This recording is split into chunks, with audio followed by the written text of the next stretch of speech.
Aujourd'hui, la région du monde la plus invivable est sans conteste l'Antarctique. Un continent encore plus large que l'Australie ou l'Europe, et pourtant presque dépourvu de vie.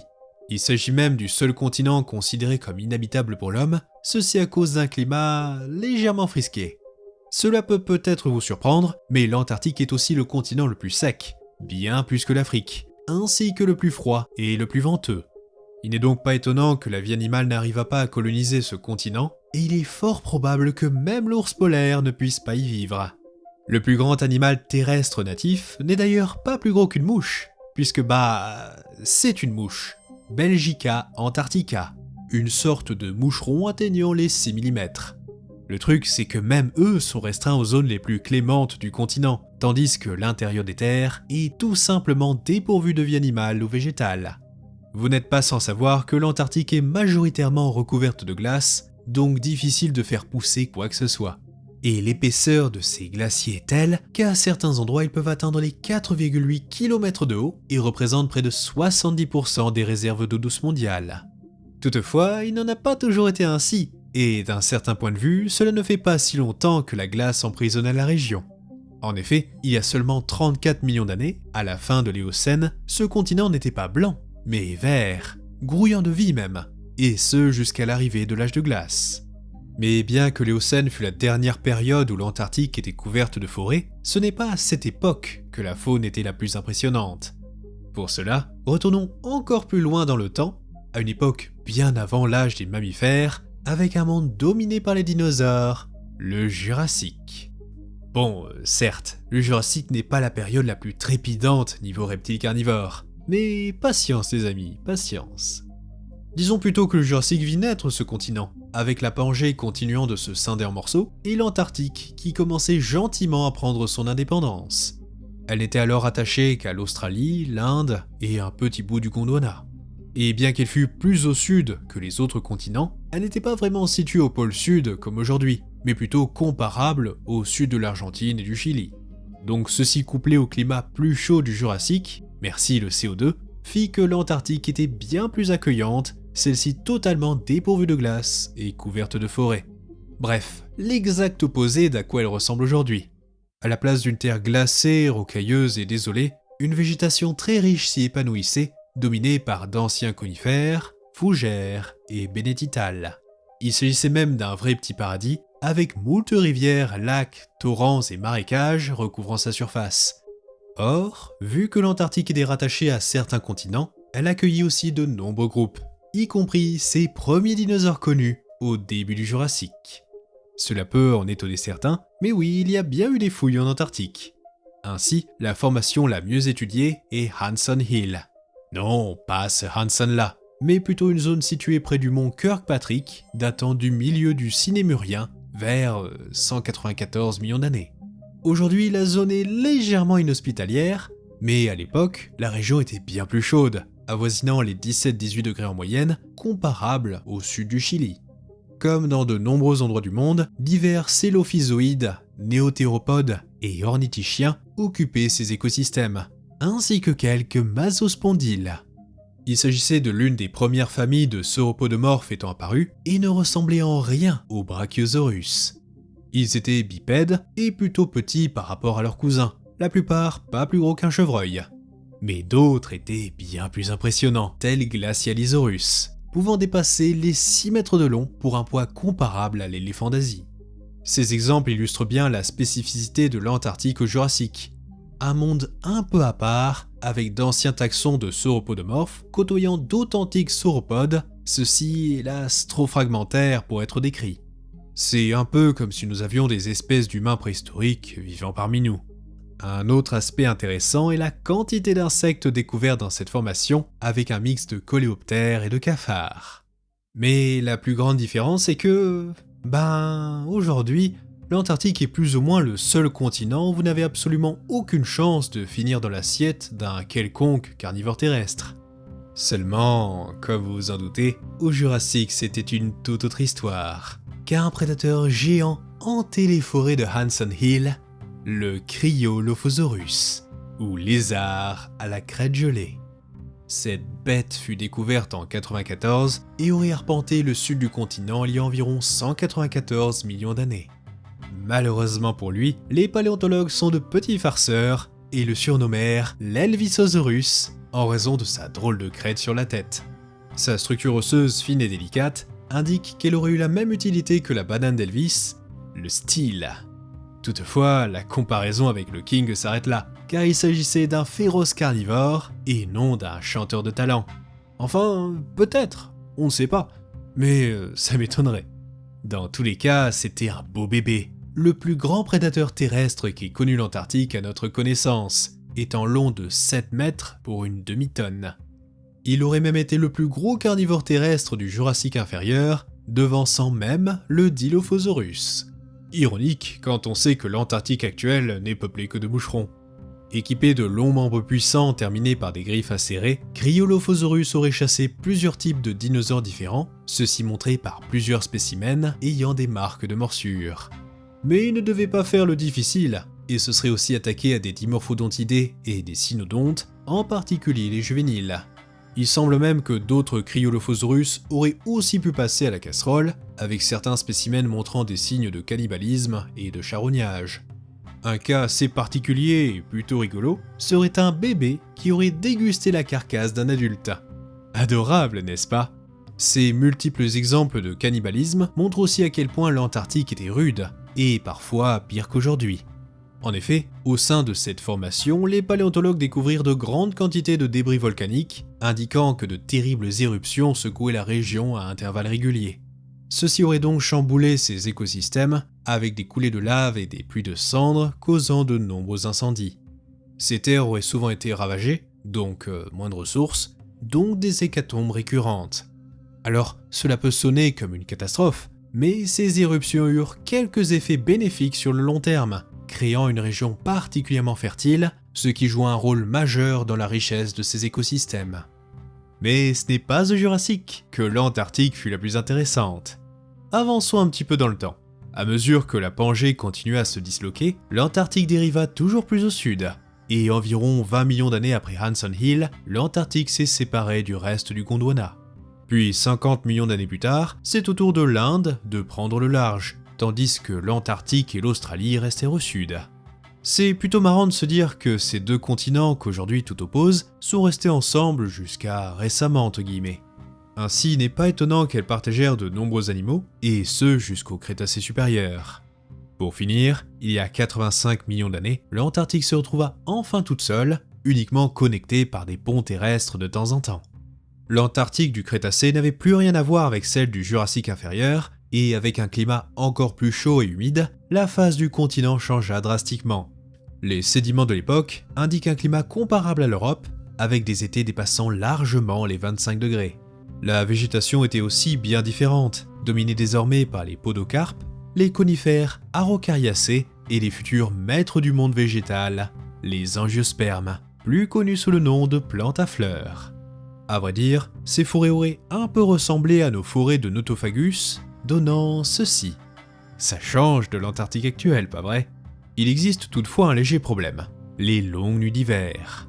Comme aujourd'hui, lorsque l'hiver arrivait, il s'installait pendant un petit moment, et avec lui venaient les ténèbres. La région aurait donc connu de longues périodes de noir complet, avec comme seule source de lumière, la lune, les étoiles et un volcan de temps en temps. Mais comme l'a dit un jour un grand philosophe, la vie trouve toujours un chemin. Et ce fut à la toute fin du Crétacé que l'Antarctique connut vraiment son âge d'or, avec les eaux alentours et ses forêts grouillantes de vie, incluant de nombreux prédateurs.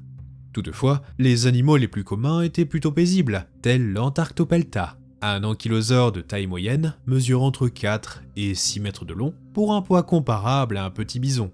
Tout comme ses cousins à travers le globe, son corps était recouvert d'ostéodermes et de plaques osseuses, créant une armure efficace contre la plupart des prédateurs. Mais ce petit gars avait un trait unique, sa queue.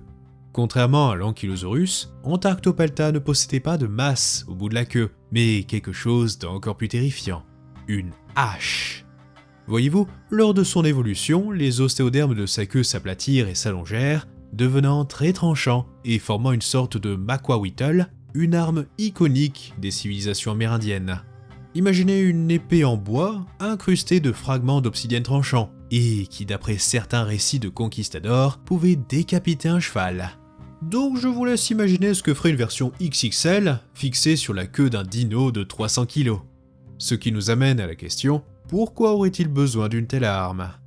Eh bien, laissez-moi vous présenter la terreur de l'Antarctique au Crétacé supérieur, l'Impérobator, aka le puissant guerrier.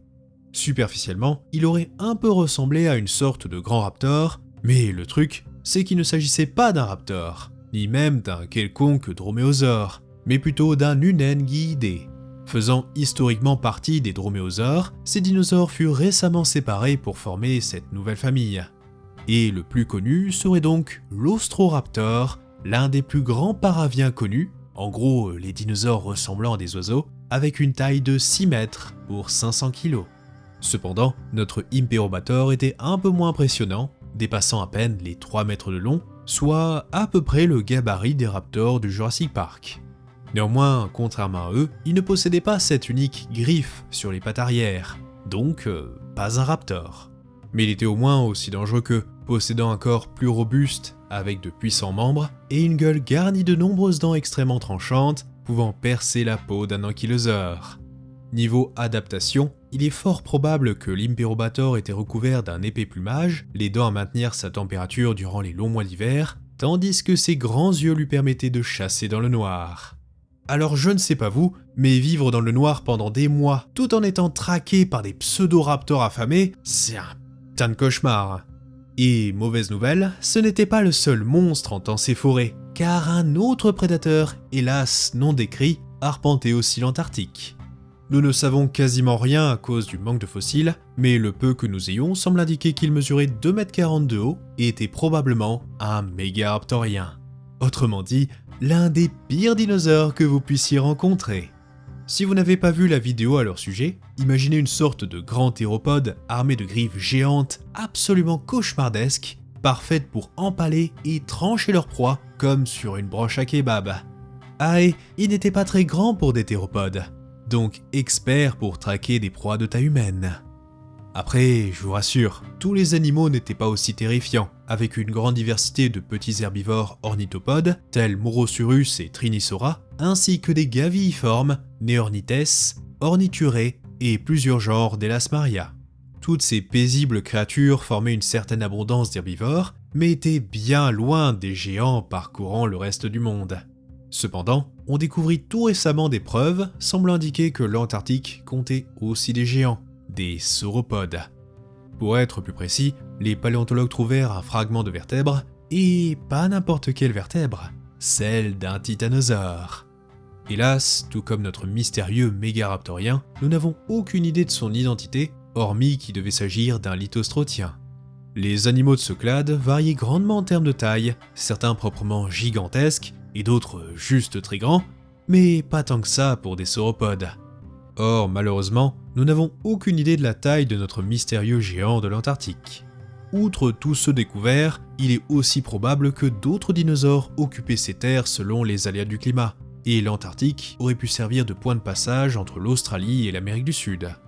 Cette hypothèse expliquerait par exemple les ressemblances entre les dinosaures sud-américains et australiens. Après perso, je préfère 1000 fois rester en Antarctique plutôt que de me frotter aux dinosaures de ces deux continents, si vous voyez ce que je veux dire. Cependant, il y avait bien pire que les théropodes, les volcans ou les longues nuits d'hiver. Il y avait les bêtes tapies sur la surface. En effet, ça aurait été les eaux bordant l'Antarctique qui contenaient les pires horreurs. Et qui règne sur les mers du Crétacé supérieur ? Ces bons vieux mosasaures. Même les eaux froides du cercle polaire n'étaient pas à l'abri de ces monstres, et au moins 5 genres différents étaient les eaux côtières, incluant le Mosasaurus. Toutefois, l'espèce présente en Antarctique n'est pas la même qu'en Amérique, le Hoffmanni, mais plutôt le Mosasaurus lemonieri. Certes, il était plus petit que son cousin américain, mais il pouvait tout de même atteindre une dizaine de mètres, son museau était plus étroit et ses dents étaient plus fines que chez les autres Mosasaurus. Cette forme typique, ainsi que ses mâchoires flexibles, pourrait indiquer qu'il mangeait un peu comme les serpents ou les varans, avalant ses proies entières plutôt que de les broyer comme le ferait Hoffmanni. Les analyses sur ces os semblent indiquer qu'il chassait plutôt au large, accompagné d'un autre mosasaure, le Plioplatecarpus. Il s'agissait d'un mosasaure de taille moyenne, mesurant environ 6 mètres de long, et plus adapté à la plongée que la plupart de ses cousins. Son museau était plus court et robuste, il possédait 2 énormes yeux efficaces pour chasser dans les grands fonds, et des dents fines et nombreuses, idéales pour capturer des céphalopodes. Néanmoins, bien que Plioplatecarpus fût plutôt adapté pour la pêche, il aurait été le mosasaure le plus dangereux pour nous. Voyez-vous, ce genre est connu pour hanter les rivières et les estuaires, et notre corps est pile de la bonne taille pour ses mâchoires. Donc même sur le continent, vous n'auriez pas été 100% à l'abri des mosasaures. Et pour en finir avec ces charmantes bestioles, vous aviez aussi le Taniwasaurus, un autre prédateur généraliste, et enfin une espèce de tylosaure encore non identifiée. Comme partout sur Terre, ces monstrueux lézards marins dominaient les côtes de l'Antarctique, mais ils étaient loin d'être les seules créatures dans l'eau. Déjà, il existait un autre groupe de reptiles marins très prospères au Crétacé supérieur, les plésiosaures. Pour tout vous dire, ils se portaient encore mieux que les mosasaures avec de multiples taxons différents, tels des aristonectinés, des élasmosauridés et le Wedellonectia. Malgré leur taille souvent impressionnante, ces monstres du fond des mers ne semblaient pas intéressés par des proies de grande taille, étant plutôt piscivores ou crustacivores. Pour les novices, coucou maman, on parle de reptiles marins en long cou qui auraient chassé en prenant par surprise les poissons grâce à leur petite tête. Cependant, ces derniers devaient aussi faire attention au type de poisson qu'ils traquaient, car certains avaient du répondant. Car oui, au Crétacé, les dinosaures, mosasaures et plésiosaures n'étaient pas les seules créatures terrifiantes que vous auriez pu croiser, et certains poissons étaient aussi de vrais monstres. En Antarctique, le plus dangereux pour nous aurait sans doute été le Crétolamna, l'ancêtre présumé du plus grand requin de tous les temps, le mégalodon. À l'époque, il n'était pas aussi massif que ce dernier, avec des dents suggérant plutôt une taille d'environ 5 mètres de long. Loin des 24 mètres proposés pour le mégalodon, mais suffisant pour vous réduire en morceaux, celui-ci dépassant les plus grands requins bulldog et comparable aux plus grands requins tigres.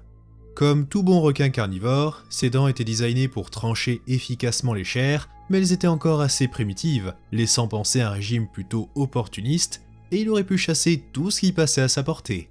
Et quand je dis tout, c'est tout, car on retrouva de nombreux animaux marins avec des marques de morsures attribuées à ce requin, tels que divers actinoptérygiens, tortues, céphalopodes, d'autres requins, et même des élasmosaures et des mosasaures.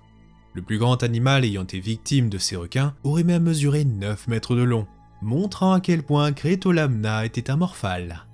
Et comme vous vous en doutez, il était loin d'être le seul requin patrouillant ces eaux. Près du fond, vous auriez pu croiser des visages familiers, tels que des requins-anges, ceux-ci spécialisés dans les embuscades. Puis vous aviez des petits squalidés, ou encore des exanchidés, ou requins-vaches, avec le Nautidanodon. Ce requin, déjà ancien à l'époque, aurait atteint une taille respectable de 3 mètres et semblait aussi être un chasseur opportuniste, juste un peu moins gourmand que Crétolamna. Et tout comme les requins-vaches actuels, il vivait plutôt en eau profonde, donc moins de chances de le croiser. Un autre requin qui semblait apprécier les ténèbres est un genre qui traversa les époques, le Chlamydocoelacus, ou requin-lézard. Cette drôle de créature existant encore aujourd'hui et reconnaissable avec un corps long et anguilliforme, une gueule de porte-bonheur garnie de centaines de dents et 2 grands yeux globuleux. Ouais, je mettrai pas ça dans mon aquarium perso. En attendant, ce genre de requin occupe notre planète depuis un sacré bout de temps, et au Crétacé, les hautes températures leur permirent de coloniser les eaux bordant l'Antarctique. Leur reste indique une écologie similaire à leurs descendants actuels, ceux-ci patrouillant les grands fonds à la recherche de proies au corps mou tels que divers céphalopodes et quelques poissons à l'occasion. Bref, une tête peu engageante, mais incapable de vous faire du mal. Un autre cas assez similaire et encore plus étrange est le requin lutin, lui aussi vivant dans les abysses et possédant une tête aussi fascinante que originale. Tout comme les requins lézards, ces derniers sont totalement inoffensifs, nageant paresseusement près du fond et capturant des petites proies en projetant leurs mâchoires, un peu comme un xénomorphe. Mais leur cousin du Crétacé était un poil plus problématique. Voici donc Scapanorhynchus. Étant apparu à l'Aptien au Crétacé inférieur, ces requins lutins n'avaient rien à voir avec les nôtres, eux préférant vivre dans les eaux du littoral plutôt que dans les grands fonds. Or, comme on pourrait s'y attendre, son écologie était très différente. Grâce à sa longue et puissante queue et ses nageoires pectorales bien développées, il était assez rapide et représentait une menace pour nombre de créatures marines. Ceci surtout couplé à sa taille, étant le plus grand requin de la région, avec une taille maximum estimée à 6,70 m pour 1 tonne. L'analyse isotopique de ses dents révéla qu'il se nourrissait majoritairement de grands poissons, mais était tout à fait capable d'abattre des reptiles marins de petite taille. En effet, ses dents étaient assez polyvalentes, aussi efficaces pour capturer des proies glissantes que pour arracher des morceaux de chair, pouvant donc causer d'importantes hémorragies. Pas le genre de créature que vous auriez envie de croiser lors de vos baignades. Manque de bol, tout comme Plioplathécarpus, ces restes furent aussi retrouvés dans des sédiments d'Ulsaquicole. Ils auraient ainsi patrouillé toutes les eaux peu profondes de l'Antarctique, utilisant leur long rostre pour détecter les champs électriques des animaux avant de les gober d'une traite. Donc, si vous devez traverser une rivière, traversez vite. On peut dire qu'avec Scapanorhynchus et notre requin lézard, l'Antarctique est le royaume des poissons étranges. Mais ce n'est pas tout, car un autre groupe considéré par certains comme étant encore plus bizarre que le requin lutin hantait aussi ces eaux, les chimères.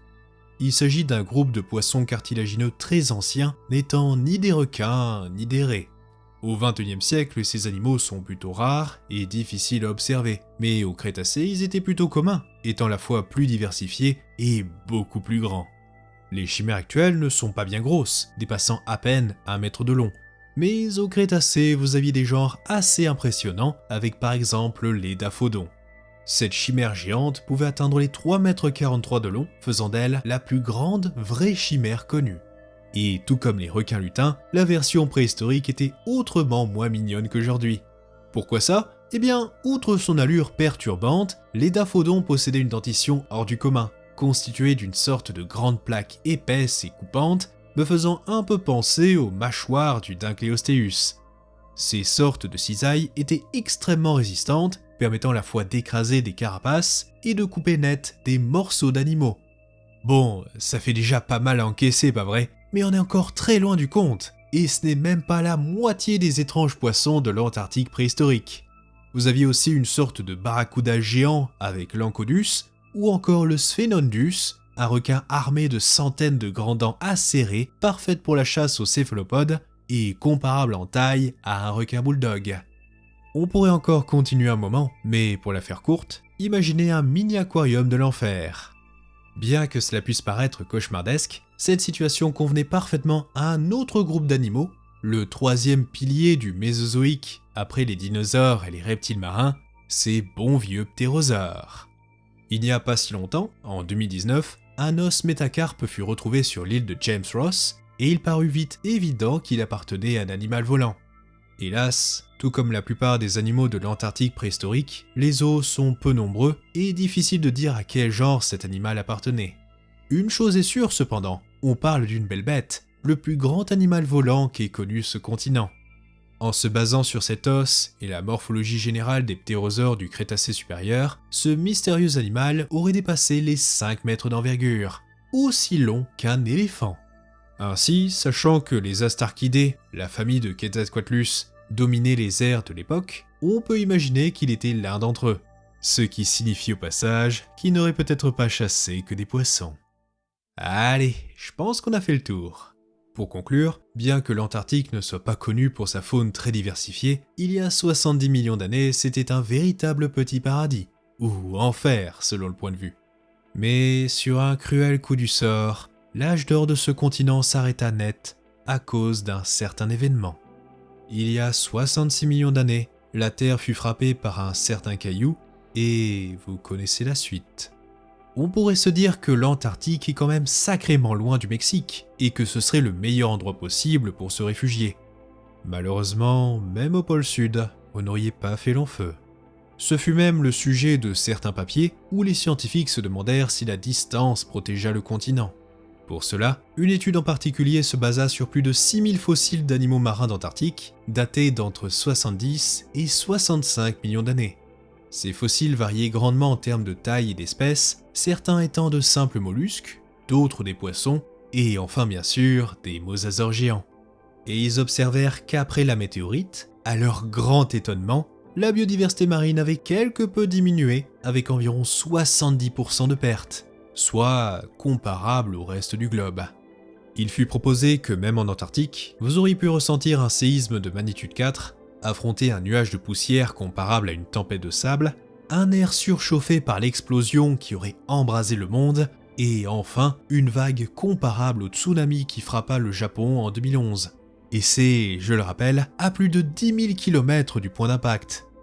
Mais ce cataclysme n'était qu'un avant-goût, car la poussière masquait le soleil, amenant à une sorte d'hiver sans fin, ceci encore plus exacerbé par la position géographique de l'Antarctique. Et quand le soleil reviendra, l'Antarctique ne sera plus jamais la même. Plus de dinosaures, plus de mosasaures, un continent devenu presque vide. Toutefois, certains géants survécurent, tels l'Édaphodon et le Crétolamna, ce dernier qui donnera naissance au plus gros carnivore de la création. Et malgré cette extinction, l'Antarctique continua d'abriter d'étranges créatures au Cénozoïque. Une faune passionnante dont je vous parlerai très bientôt. En attendant, merci de votre attention et on se dit à la prochaine aux eaux perdues.